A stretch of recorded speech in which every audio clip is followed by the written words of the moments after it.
I stood on the riverbank, watching the sons of the prophets bustling with excitement.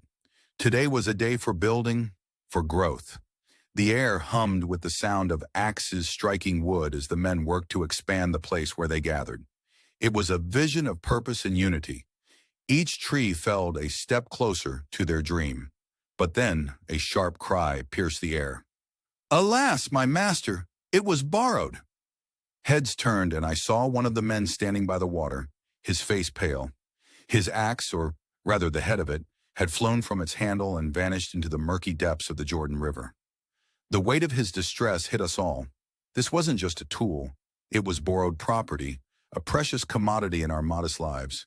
The thought of losing it felt heavier than the iron itself. That's when Elisha stepped forward, calm and steady like the river itself. There was no panic in his eyes, no hesitation in his steps. He asked where the axe head had fallen, and the young man pointed. We leaned closer, expecting, well, I wasn't sure what. This was iron lost to the bottom of the river. Elisha broke a small branch from a nearby tree, his movements deliberate, and threw it into the water at the spot the man had shown. My heart raced as I watched, not daring to blink. And then it happened.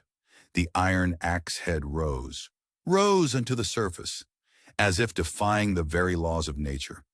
It floated there, shimmering in the sunlight, waiting to be retrieved.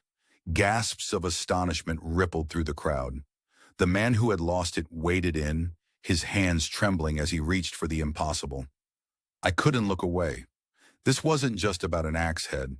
This was about the power of God to restore what seems irretrievably lost. And isn't that the message for us today? When we stand at the riverbank of our own despair, when we've lost something precious, something we can't replace, God's power can bring it back. A job, a relationship, even a broken faith. He sees the depths of our loss, and with a simple act of grace, he can lift us up. The floating axe head wasn't just a miracle. It was a reminder. Nothing is too small or too lost for God's care. Even iron can float when he's involved. Will you trust him to bring restoration to your life?